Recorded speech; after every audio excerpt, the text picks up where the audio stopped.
can become death, the destroyer of worlds. You just watched the man who created the nuclear bomb that destroyed the cities of Hiroshima and Nagasaki, alongside the hundreds of thousands of Japanese civilians in the World War II. Lots of effort and research were certainly put into the invention of something as miraculous as a nuclear bomb, which was a huge breakthrough at the time. But perhaps what Robert Oppenheimer hadn't conceived was the fact that it would be so terribly misused by mankind.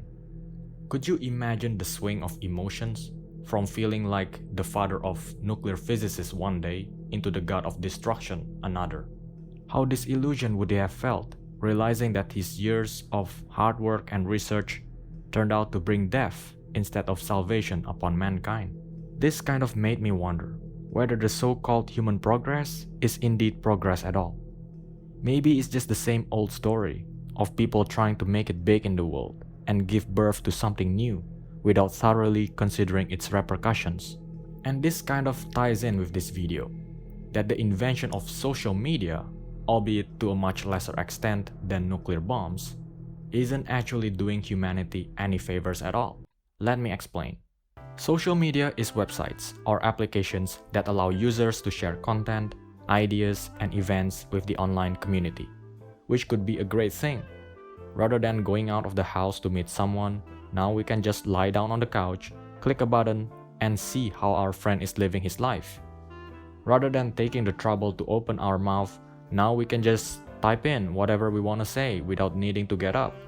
And maybe for some people who freaking hate going out and seeing people's faces, social media could be heaven. It's great for convenience. But what I'm arguing here is maybe it's getting too convenient. Here are the 3 reasons why I don't follow social media. We need freaking mobilization. It's like all of us have abundance of physical and mental energy that ought to be used towards some creative purposes. Without the proper channeling, we would be overflowing with this excess energy, and that's not good. Have you seen a boiling kettle? Once the heat energy inside it reaches its peak, it has to channel it one way or another. Otherwise, it would just blow up. But since social media came around, it has effectively turned us into these couch potatoes that are zombified by the constant stimulation and left feeling like there's no meaning and purpose in life.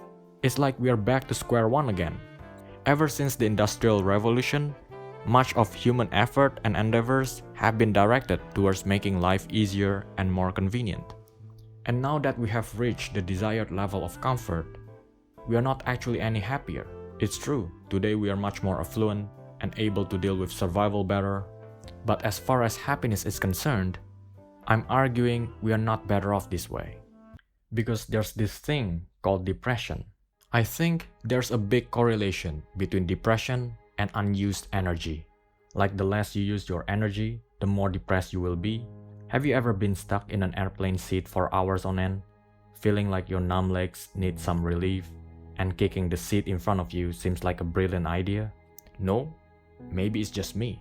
It's funny how our ancient predecessors were struggling so much with survival, and yet they didn't have to question things like meaning or purpose. But for many of us today, even though we are safely protected in our luxury homes, there's this problem of extra accumulated energy within us that unless we channel it towards something, would actually destroy us from inside out. Viktor Frankl put it best: life is never made unbearable by circumstances, but only by lack of meaning and purpose.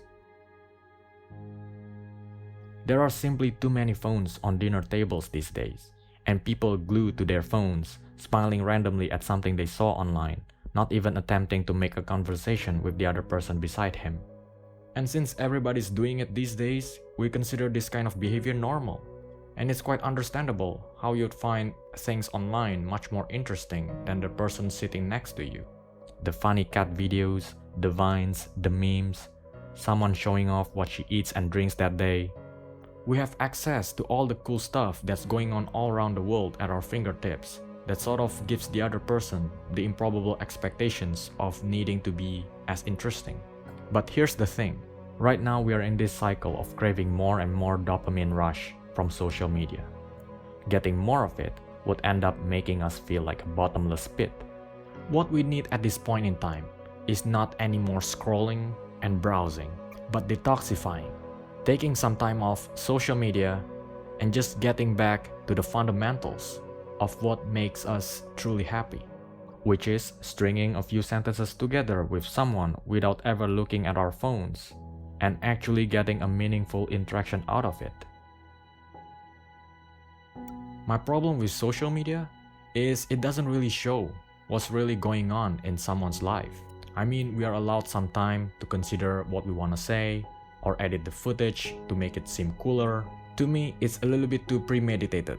Like, you don't give anybody a chance to be spontaneous and vulnerable like what every normal person should be. It's like some of us are desperately trying to find genuine connection with somebody else, and we want to find something that's relatable from that other person. Like we want to find a common struggle with each other. But when everybody's posting only the good stuff in life, it kind of creates a delusional picture of how we should be like in real life. We often walk off social media feeling like we are not rich enough when we are actually fine wherever we are in life. Sure, some people may have a much better material life than others, but it's quite impossible to tell what's really going on inside a person's head through social media alone. We often look at the crazy rich lives of these online celebrities only through the lens of our scope. We might believe the other person is having a better time than us because he or she has a bigger bank balance. But they still have problems like us that we simply don't know about. They might own a stack of Lamborghinis in their garage and we think he's living the dream. But perhaps that's because we are looking at it from the lens of a Toyota owner or someone who commutes on public transport. If only we can get inside a person's head, it's quite likely it won't be all that rosy. Maybe a $500,000 luxury car would present an entirely new problem. Like there's a small chance it might attract the attention of the local burglars. And this could be an even bigger worry than what most ordinary folks need to deal with. The problems of the poor and the rich may be of different kind, but it's still problems nonetheless. And none of this is ever shown in social media, because the online status they have acquired sort of doesn't allow them to be vulnerable. Like arguably, they make their living solely through creating a facade of perfection. If they start backtracking, they would just lose followers. Flawlessness is the name of the game, and we are buying this load of horse shit while making ourselves miserable in the process.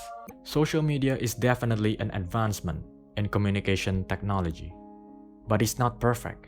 I use it too, like posting these videos and all. I need to go through social media. But what I'm trying to get at here is what progress is, and how too much of it may end up causing us to lose sight of what's truly important. The creation of novelty isn't progress at all if we don't understand its ramifications. Social media, like nuclear energy, has its advantages as well as disadvantages.